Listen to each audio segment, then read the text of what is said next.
What's going on, my fellow Jedi and Padawans? Welcome back to another Jedi gaming video. Thank you guys so much for coming back to the channel, and if you guys are new, welcome, welcome. Now, I know Bungie just came out with a bunch of ability changes for next season in Season 22, and Titans got absolutely nerfed into the dirt, specifically Arc Titans, but right here, we are going to be going over a Sunbreaker Titan with the Wormgod Caress Exotic Arms. Very good alternative to Synthoceps with those melee builds. A little bit of Bonk Hammer right here with the Glaive pairs with both of those to give us a nice increase in damage on our throwing hammer as well as the melee attack on our Glaives, and Glaives are slept on in endgame content with blocking damage. So we're going to go over this build, being able to juice everything with this Solar Titan and Wormgod Caress. Now, starting us out with abilities, aspects, and fragments, we're going with Hammer of Soul, Towering Barricade, Strafe Lift. For these, you could use Rally or any of the other lifts. Totally up to you. For me with this build, Throwing Hammer definitely the go-to, so we can get that cure when we pick it up for survivability in endgame. Plus, this is easy to help us stack that damage with Wormgod Caress. Now, for Grenade, again, you can really use whatever you want. I like the Thermite Grenade for dealing damage and scorching targets. It just seems like my favorite solar grenade to use on Titan specifically. For the PvE realm, on Warlocks, definitely the solar grenade. So definitely up to you, but these are usually my go-to choices, with Firebolts also having a nice little soft spot in my heart. Now, for our aspects right here, Roaring Flame and Soul Invictus is our two go-tos, which help stack that damage as well. So Final Blows with solar abilities or ignitions increases damage of your solar abilities, stacking 2 times 3. So Roaring Flames will stack with Throwing Hammer and our Wormgod Caress to give us even more damage than normal, kind of like the same thing with Synthoceps, but Synthoceps is a base damage output, which its damage is a little bit less than once you get times 5 on Wormgod Caress, but you do have to get those 5 defeats. Now, for Soul Invictus as well, solar ability, Final Blows, Hammer of Soul impacts, and defeating Scorch targets create sunspots. One of the reasons why I like to use our Thermite Grenade for that Scorch, creating even more sunspots. Our abilities regen faster, and our super drains more slowly in these sunspots. Sunspots scorch and deal damage to targets inside of them. Plus, this applies restoration to us when we pass through them. So sunspots, definitely one of the best parts of Solar Titan in general, because they give you ability regen and they scorch targets while giving you restoration. So absolutely insane, and we'll be creating a lot of them since we're going to be using our Throwing Hammer a lot with this build, creating all of those defeats with solar abilities. Now, for our fragments, we got Ember of Shearing, so when we defeat those Scorch targets, we get our class ability back a little bit faster, allowing us to throw down our barricade to protect ourselves in that endgame content. Ember of Combustion, Final Blows with the super, cause targets to ignite and gives us fire sprites, so ignite is good for that AoE effect, clearing out ads, doing just a little bit more damage. And those fire sprites, when we pick them up, it grants us grenade energy, allowing us to scorch even more targets with our Thermite Grenade.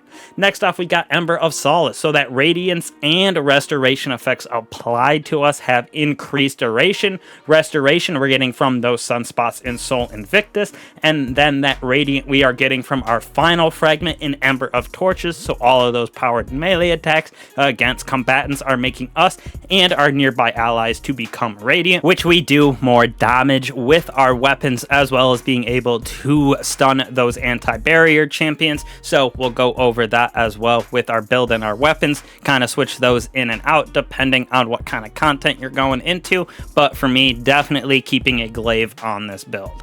So when we move on to weapons right here, I have this specialized build, which next season I think Fatebringer, as well as just hand cannons in general, Zawuli's Bane from King's Fall Raid, are going to be absolutely nasty, because hand cannons are getting a huge buff inside of the PvE realm. So I went with this explosive payload Firefly hand cannon right here. While Radiant, this thing also is able to stun those anti-barrier champions, so that's what I went with. But you could really go with anything. Auto rifle, pulse rifle, these are both for PvP, but same kind of concept. As long as there isn't already a mod on it from our artifact, it'll take on that anti-barrier from Radiant, and you can use that to stun them. Now for me, I'm using the Ecliptic Distaff right here. One, because we have Unstoppable this season on Glaives, plus like I said, with our Wormgod Caress giving us that increased melee damage. This works with the glaive and the melee attack on it, so we get to stack that damage as well. Plus we have destabilizing rounds, so when we actually shoot this, we can cause volatility and those explosions as well. One of the best, if not the best, legendary glaive inside of the game. I absolutely love this thing. Now, I went with Tractor Cannon on this. You can go with really any heavy, in my personal opinion. Something like a sword would be nice, up close and personal. Lament would be good, because that'll give you your health back, pair with solar. But I went with Tractor Cannon, so we can get that nice debuffs on the enemies. So that'll stack with our damage, allowing the increase from this, as well as Soul Invictus and our aspects to give us those sunspots and extra damage with Roaring Flames, with Tractor Cannon as a debuff. So just overall, this helps everybody in your fire team, and you can juice some champions, bosses, whatever it may be. Now, usually I go over our artifact mod, but since this season isn't really revolving around solar, we won't have too much in here. So definitely have that Unstoppable Glaive on. Like I said, take off Unstoppable Hand Cannon, Scout Rifle, Anti-Barrier, whatever you're using, so you could get that Radiant to proc. I guess Anti-Barrier Auto Rifle would be the same thing, but if it's something like Trace Rifle, Scout Rifle, Hand Cannon right here, you can use that Radiant to use anti-barrier rounds, as long as one of these isn't procced. And then, like I said, Glaives for Unstoppable. Using melee authorized mods for sure with this build for those discounts on the mods for our arms and helmet, so we can get that Bonk build just a little bit better with Wormgod's Caress.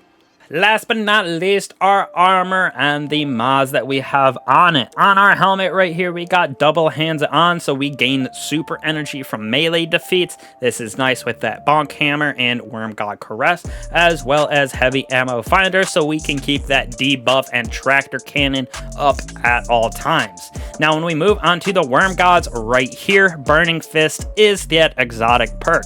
Melee kills increase melee damage for a short period of time. Additional kills extend the duration and increase its effects. This stacks up to ×5, so that is the max damage. And like I said, ×5 for Burning Fists is a little bit more than Synthoceps is normally, so this can output more damage, but you do have to get those defeats beforehand. So depends on what your job is in raids, endgame activity, but this is a definite good alternative to the Bonk hammer build with Synthoceps taking on this Wormgod Caress. Now for me, using heavy-handed so we can get orbs of power on all of those powered melee defeats, with grenade, kickstarter, and impact induction, causing damage with those melee attacks reduces our grenade cooldown, and when we're charged with light, we throw our grenade, we're going to get a chunk of that back, allowing us to have that thermite up basically at all times, creating that Scorch and even more sunspots for that ability regen.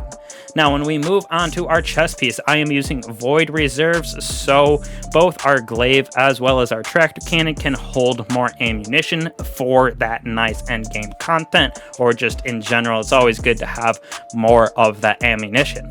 Now for me, we got 2 of the mods for Resistant. I threw on Double Arc, but you could really switch these out for anything you want, because our Solar, Void, Stasis are all the same thing here. Or if you really want to, you could go something like a Concussive Dampener, Sniper, or Melee, depending on what you're going into. Just this season, there is a lot of Arc going on, plus I showed this off inside of the Psyops Moon, which Arc is flying around everywhere.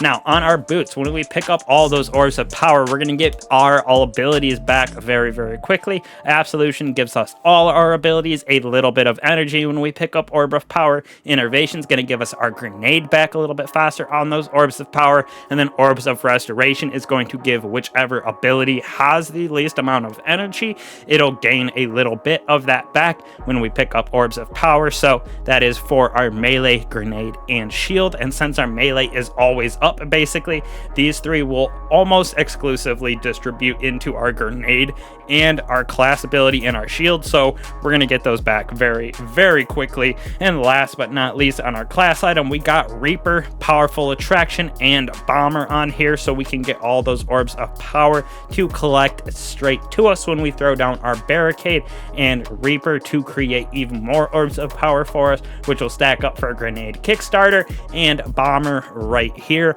for the grenade to come back when we throw down our ability in our barricade. So just stacks with getting all of our abilities back a little bit faster because of sunspots, as well as the mods that we have on our boots. And then as you can see, we are just running through here, throwing our bonk hammer around and grenades, creating sunspots everywhere with using that hand cannon a decent amount. Like I said, they are getting a huge buff next season, so those are going to be absolutely nasty inside of the PvE realm. Then we get that nice extra damage from roaring flames, as well as burning fists on the exotic gauntlets, both for our throwing hammer as well as for our glaive. So we can spread around everything with the Scorch ignitions, those sunspots. We're getting restoration and cure with this build. Then with that void ecliptic distaff in the glaive, we can create volatilities on enemies as well for that nice explosion and ad management. So this build does a little bit of everything, is a nice alternative